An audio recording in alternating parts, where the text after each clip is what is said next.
السلام علیکم دوستو، کیسے ہیں؟ میں اللہ تعالیٰ سے دعا کرتا ہوں کہ آپ سب کو اپنے حفظ و امان میں رکھے۔ آج جو میں آپ کو کہانی سنانے والا ہوں، یہ ایک فوجی کی خوفناک کہانی۔ تو چلیے ان کی کہانی انہی کی زبانی سنتے ہیں۔ میرا نام کیپٹن عدیل ہے۔ میں پاکستان آرمی میں اپنی خدمات انجام دے رہا تھا جب میری زندگی کی سب سے خوفناک آزمائش میرے ساتھ سامنے آئی۔ یہ کہانی کسی عام فوجی مشن کی نہیں، بلکہ ایک ایسی رات کی ہے جس نے میرے حواس چھین لی، میرے دل کو لرزا دیا اور میری روح پر ایسی زخم دیے جو شاید کبھی نہ میں بھول سکوں۔ یہ 2017 کی بات ہے، جب مجھے ایک خفیہ مشن پر ایک دور دراز کے جنگل میں بھیجا گیا۔ میرا کام ایک پرانی متحرک فوجی بیس کی نگرانی کرنا تھا جو برسوں سے خالی پڑی تھی۔ سینئر آفیسرز کے مطابق یہ ایک عام نگرانی کا کام تھا، لیکن حقیقت اس سے کہیں زیادہ بھیانک تھی۔ جب میں پہلی بار اس بیس پر پہنچا تو ہر طرف خاموشی کا راج تھا۔ عمارتیں خستہ حال، دیواروں پر کائی جمی ہوئی اور ہوا میں ایک عجیب سی باسند تھی۔ میرے ساتھ صرف 2 سپاہی تھے، لیکن جیسے ہی رات گہری ہونے لگی مجھے لگا جیسے ہم 3 نہیں بلکہ 4 یا شاید 5 لوگ ہیں۔ ہم نے اپنا کیمپ قائم کر لیا اور ایک چھوٹے سے کمرے میں موجود بوسیدہ 4 پایوں پر لیٹ گئے۔ رات کے اندھیرے میں ہوا کی سنسناتی آوازیں کسی نامعلوم خطرے کا پیش خیمہ لگ رہی۔ میں نے اپنی آنکھیں بند کی ہی تھیں کہ مجھے اپنے کانوں کے قریب سرگوشیوں کی آواز محسوس ہوئی۔ واپس چلے جاؤ، یہ جگہ تمہارے لیے نہیں ہے۔ میں فوراً اٹھا اور اپنے ساتھی سپاہیوں کی طرف دیکھا۔ وہ دونوں سکون سے سو رہے تھے۔ میں نے سوچا شاید میرا وہم ہوگا، لیکن جیسے ہی میں نے لیٹنے کی کوشش کی اچانک کمرے کے ایک کونے سے کسی کے ہنسنے کی آواز آئی۔ خیر جیسے تیسے میں نے رات تو گزاری۔ اگلی رات ہم سب زیادہ محتاط تھے۔ میں اپنی رائفل لے کر گشت پر تھا جب میں نے دور درختوں کے بیچ کسی کو کھڑے دیکھا۔ وہ ایک سائے جیسا تھا، لمبا دبلا پتلا، اور اس کی آنکھیں دہکتی انگاروں کی مانند تھیں۔ جیسے ہی میں نے اپنی ٹارچ اس پر ڈالی وہ ایک لمحے میں غائب ہو گیا۔ میرا دل زور زور سے دھڑکنے لگا۔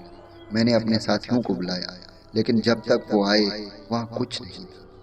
سر شاید آپ تھک گئے ہیں، ہمیں آرام کرنا چاہیے، ایک سپاہی نے کہا۔ لیکن مجھے معلوم تھا کہ میں نے جو دیکھا وہ محض کوئی دھوکہ نہیں تھا۔ خیر ہم واپس آ کر دوبارہ لیٹ گئے۔ جیسے ہی رات گہری ہونے لگی ہمیں عجیب و غریب آوازیں آنی شروع ہو گئی۔ کوئی دیواروں کو ناخن سے گھروچ رہا تھا جیسے کوئی اندر آنے کی کوشش کر رہا تھا۔ پھر اچانک بیس کے اندرونی سین میں کسی کے چلنے کی آوازیں آئیں۔ میں نے اور میرے ساتھیوں نے فوراً ہتھیار اٹھائے اور باہر نکلے۔ وہاں ٹھیک سامنے ایک سایہ دار وجود کھڑا تھا۔ آہستہ آہستہ ہماری طرف بڑھا۔ اس کے قدم زمین پر نہیں پڑ رہے تھے بلکہ وہ ہوا میں تیر رہا تھا۔ اس کے قریب آتے ہی ہمیں شاید سردی کا احساس ہونے لگا، جیسے خون ہمارے رگوں میں جم گیا۔ اچانک میرے ایک ساتھی نے چیخ ماری اور زمین پر گر گیا۔ اس کے جسم پر گہرے زخم نمودار ہو رہے تھے، جیسے کسی نے نوچ ڈالا۔ میں نے اپنی بندوق سے فائر کیا، لیکن گولیاں سیدھا اس کے اندر سے گزر گئی جیسے وہ کوئی دھواں۔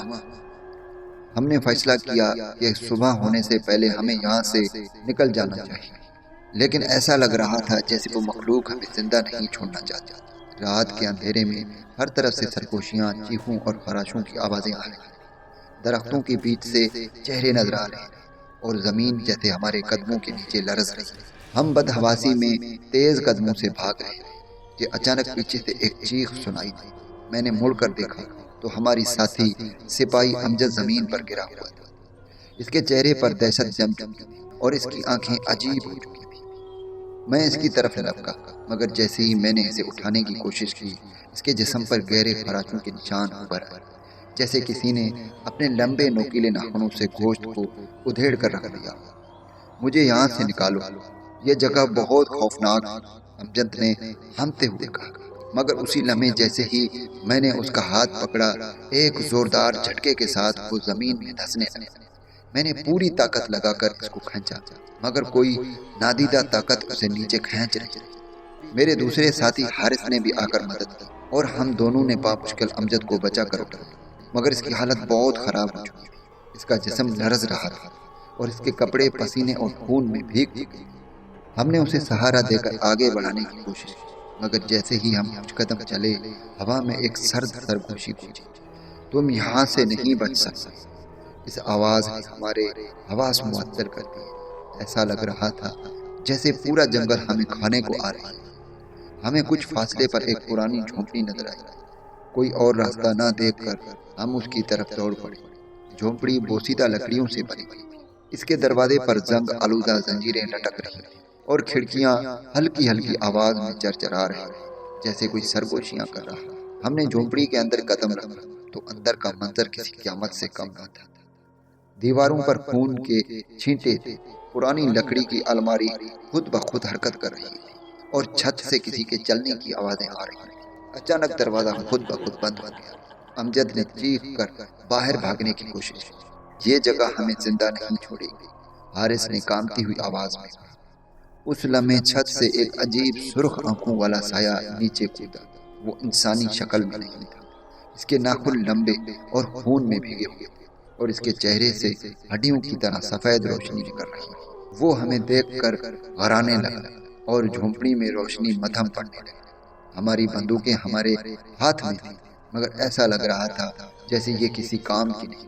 میں نے گھبرا کر فائر کیا، مگر جیسے ہی گولی چلی وہ مخلوق ایک لمحے میں غائب ہو گئی اور دیواروں پر اس کے سائے تیرنے لگے۔ ہر سایہ ہمارا نام لے کر ہمیں پکار رہا تھا، جیسے وہ ہمارے جسم میں گھس رہا۔ ہم تیزی سے پیچھے ہٹنے لگے، مگر اچانک فرش لرزنے لگا اور ہم سب نیچے گر پڑے۔ ایسا محسوس ہو رہا تھا جیسے جھونپڑی زمین میں دھس رہی۔ ایک جھٹکے کے ساتھ ہم ایک تاریک تہہ خانے میں جا گرے۔ ہمارے ارد گرد مکمل اندھیرا تھا۔ اچانک ہمیں کسی کے سانس لینے کی آواز آئی۔ ہم نے ٹارچ جلائی تو سامنے ایک بوڑھا آدمی زنجیروں میں جگڑا ہوا بیٹھا تھا۔ اس کی آنکھیں سرخ اور خوف سے بھری ہوئی تھیں۔ یہاں سے بھاگو، وہ آ رہے ہیں، بوڑھے نے کانپتی ہوئی آواز میں کہا۔ اس کے الفاظ سنتے ہی تہہ خانے میں گونجدار کہکے سنائی دینے لگے اور فرش پر سیاہ دھواں پھیلنے لگا۔ وہ دھواں آہستہ آہستہ ایک شکل اختیار کرنے لگا، ایک ایسی مخلوق جس کا چہرہ نظر نہیں آ رہا، مگر اس کے وجود سے ایسی دہشت محسوس ہو رہی تھی جیسے موت ہمارے سامنے کھڑی۔ میں نے گھبرا کر پیچھے ہٹنے کی کوشش کی، مگر میرے قدم جیسے زمین سے چپک گئے۔ وہ مخلوق آہستہ آہستہ آگے بڑھ رہی تھی اور اس کے سرگوشیاں میرے دماغ میں گونجنے لگی۔ اچانک مجھے اپنی ماں کی وہ بات یاد آئی جو وہ ہمیشہ کہا کرتی تھی کہ ان غیبی قوتوں، ان خوفناک مخلوقات سے مقابلہ کرنے والی سب سے طاقتور چیز صرف ایک ہی ہے، اور وہ ہے قرآن مجید۔ یہ خیال آتے ہی میں نے کانپتے ہونٹوں سے قرآن مجید کی آیات پڑھنا شروع کر دی۔